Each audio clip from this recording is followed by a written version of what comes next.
पिरियडमध्ये सेक्स केला तर चालतो का? तर अनेक ठिकाणी याविषयी चर्चा होते. मी माझ्या पाळीचं पॉलिटिक्स या पुस्तकामध्ये याबद्दल डिटेल लिहिलं आहे. इथे आपण शॉर्टमध्ये पाहूया. तर याचं सोपं उत्तर आहे हो. पाळीमध्ये सेक्स केला तर बिलकुल चालतो. तो करू नये असं काहीही नाही आहे. आता याचं अवघड उत्तर पण सांगते, की प्रत्येक स्त्रीचं शरीर वेगळं असतं. म्हणजे कोणाला पाळीमध्ये बिलकुलच त्रास होत नाही. कोणाला थोडासा त्रास होतो, सहन करता येतो. कोणाला इतका जास्त त्रास होतो की औषधं घ्यावी लागतात आणि कुणाला खूप त्रास होतो की त्यांना झोपून राहावं लागतं. औषधाने सुद्धा फरक पडत नाही. तर अशा प्रकारे पाळीत होणारा त्रास, आपलं शरीर कसं प्रतिसाद देतं, हे सगळं वेगवेगळं असतं. तेव्हा जेव्हा मी म्हणते की पाळीमध्ये व्यायाम करता येतो, पाळीमध्ये सेक्स करता येतो, तेव्हा हे एक साची उत्तर हे सगळ्या शरीरांना लागू होत नाही. तर आपलं शरीर कसं आहे, ते कसं प्रतिसाद देतंय आणि आपण आपल्या शरीरासोबत कसे प्रयोग करतोय, हे ज्याचं त्यानं ठरवायचं आहे. त्याच्यामुळे मी पाळीत सेक्स करायचा म्हटलं याचा अर्थ ते जबरदस्तीने प्रत्येकाने केलं पाहिजे असं होत नाही. शेवटी आपलं शरीर आहे, आपला चॉईस असतो. ओके. आता काळजी काय घेतली पाहिजे? तर पाळीत सेक्स केल्याने प्रेग्नन्सी होणार नाही, हा चुकीचा समज आहे. पाळीत सेक्सने पण प्रेग्नन्सी राहू शकते. कॉन्ट्रासेप्शन कंपल्सरी आहे. दुसरी गोष्ट मासिक पाळीचा फ्लो असतो, रक्त असतं. त्याच्यामुळे जंतुसंसर्ग खूप सहज होऊ शकतो. तर त्याच्यामुळे बॅरियर कॉन्ट्रासेप्टिव्ह म्हणजेच कंडोम वापरणं हे मस्ट आहे.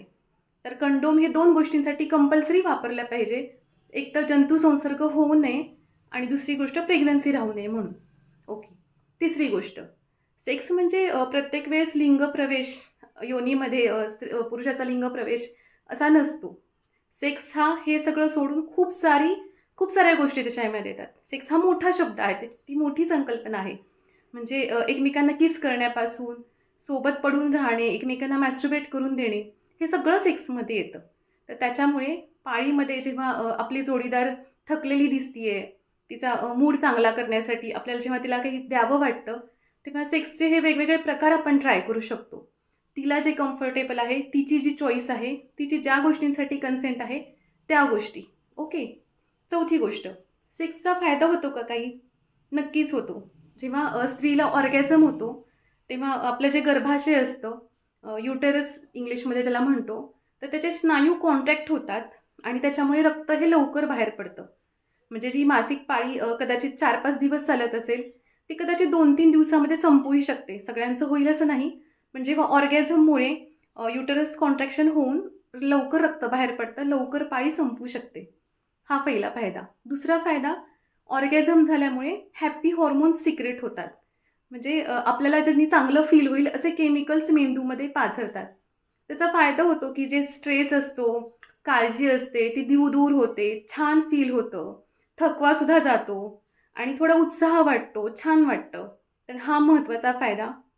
आणखीन एक गोष्ट, आपल्याला समाजामध्ये कायम शरीराबद्दल नकारात्मक भावना शिकवलेली असते, की स्त्रीचं शरीर म्हणजे जसं की काहीतरी प्रॉब्लेमच आहे आणि मासिक पाळी म्हणजे विटाळ, पाळीचं रक्त म्हणजे घाणेरडी गोष्ट, ते पाळी जात असताना स्त्रीला स्पर्श पण करायचा नाही.